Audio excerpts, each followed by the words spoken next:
Good evening or good afternoon or good morning, depending on where you're watching me from all over the world. Today I want to talk about something very, very important, especially when it comes to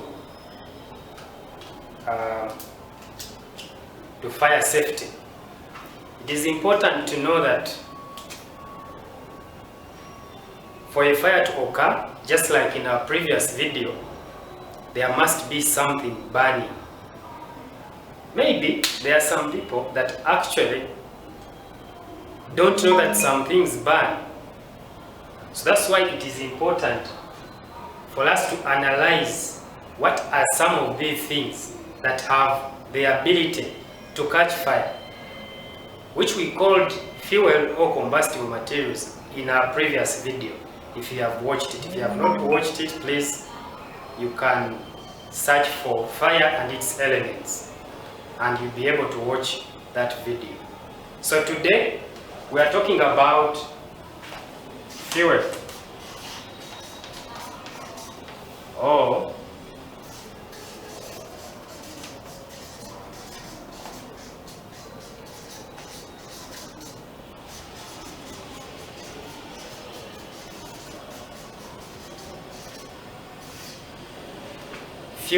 or combustible materials. So when we talk about combustible materials, these are things that can catch fire. Okay? Now, these things actually exist in matter or in a state of matter. Okay? I don't know whether I've said it fine or better, but matter, if you want to define what matter is, anything that occupies space and has weight is what they call matter, according to science. So matter exists literally in three forms. Okay? One of them is solids, liquids,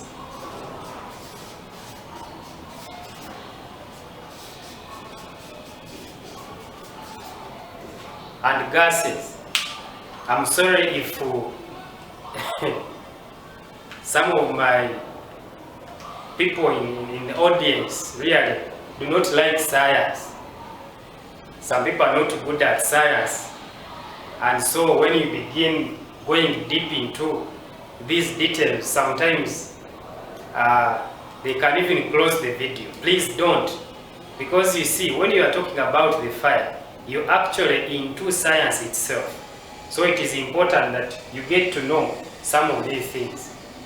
So all things that burn, all things that catch fire exist either in solids, liquids, or gases. Okay? So this is what is going to form what we call classes of fire, because all the classes of fire fall in any of these state of matter, as we are going to be seeing in our subsequent videos. So now, under solid form, what are some of those things that can actually catch fire under solids?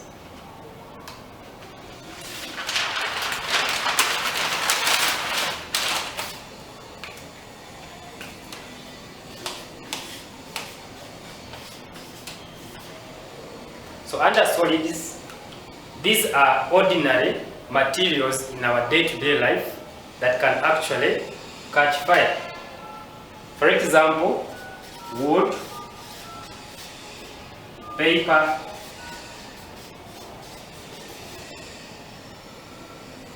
clothes or fabric,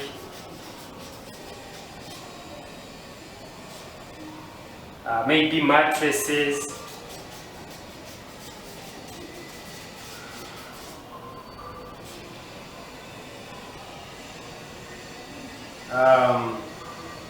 some plastics,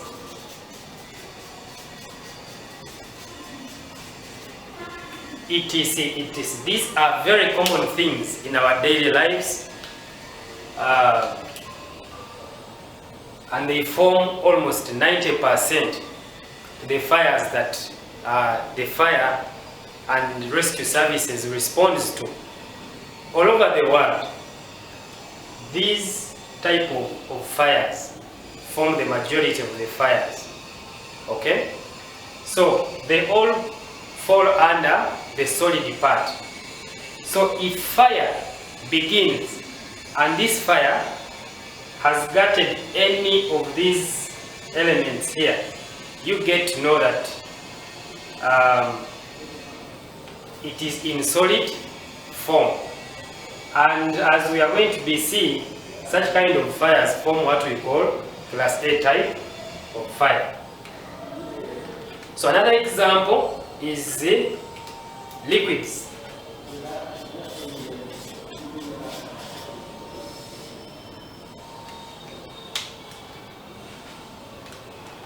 Liquids.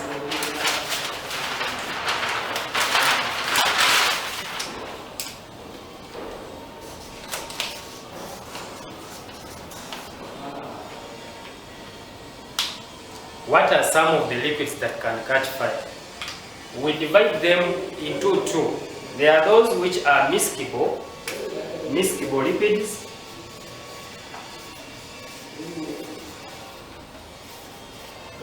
and immiscible liquids.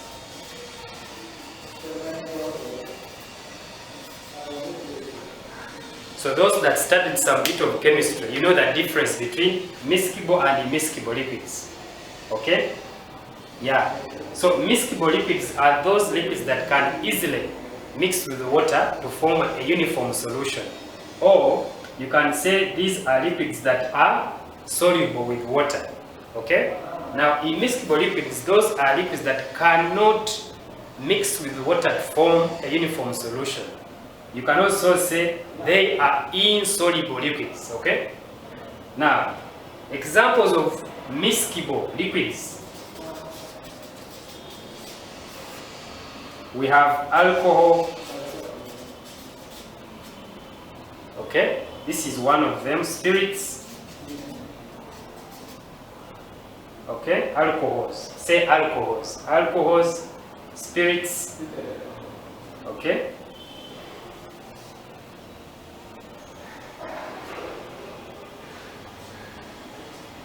Now with alcohols, when you mix them with water, they actually mix uniformly to form one solution. That's why they are called miscible liquids. Okay? Even all type of spirits, including those spirits that some of you take. Can you imagine that there are those spirits that we take in our bodies, but the spirits are highly flammable? Yeah? So I guess I don't know what happens if they reach in your stomach, perhaps. So they are called miscible liquids. ETC, there are quite a number. Now they are also under immiscible. We have petrol, diesel, kerosene, thinner,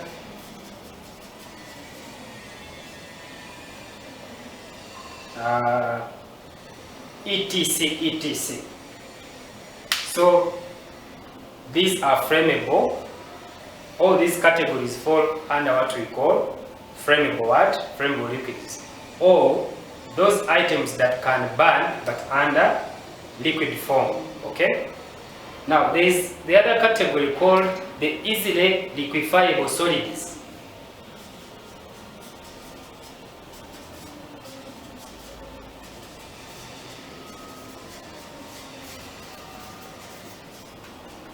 The easily liquefiable solids, for example,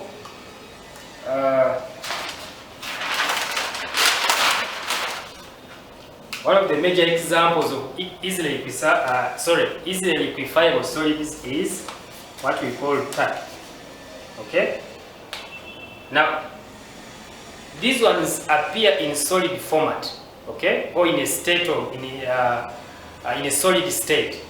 But when they are exposed to fire, okay, they melt down or they become liquid. That's why we say they are easily liquefied, but they are highly flammable. Okay? So one of the examples is tar. If you don't know tar, this is one of the raw materials that the engineers use to construct roads. Okay? Yeah, it's called tar. It is usually in solid form, but it is heated, mixed with aggregate, and then these guys are able to tarmac the what? The roads. It is called tar. It is highly flammable. The second one is called wax. Okay? Now wax is it is one that is used to make candles. You know, it appears or exists in solid form under normal temperatures, but when it is exposed to higher temperatures, it liquefies, okay, to form some liquid form, and that liquid form is highly flammable. Okay, so that is under liquids. Now the last one under fuel or flammable materials is what we call the gases. There are very many gases, but here we are talking about flammable gases, or those gases that can actually catch what? Catch fire. Okay? Now, one of the gases that can burn or catch fire is called LPG. One of the characteristics of this gas is that it burns so rapidly. And even firefighting, most firefighting techniques, okay, that we use to fight other classes of fires, okay, may not really apply to this. This is a very hard fire to fight. The only solution for you to avert this kind of fire is by cutting off the supply of gas. Okay? And also, if fire is from maybe these big LPG cylinders, the outdoor big cylinders, you may need first to do the cooling exercise by cooling the tank to ensure that the tank does not explode. Because once the tank explodes, it becomes again more disastrous. It can claim people's lives. It can even mean to put a building down, because those tanks are highly pressurized. So when it explodes, it may be like a missile. Okay? So it's very important for you to know how best you can apply the LPG gas when you're using it at your home or even at your place of work, because some people actually use gas at their place of work. Say maybe if you're working in a hotel, and even some companies cook for their employees and they use this gas. So it is important to know the best or good practices of using this gas at your place of work. Okay? And subsequently, I'm going to make a video about the LPG gas and how best you can use it at your place of work or in your home. Okay, I will do that video, and it will be more detailed. So that is one of the gases that can burn. Two, acetylene gas.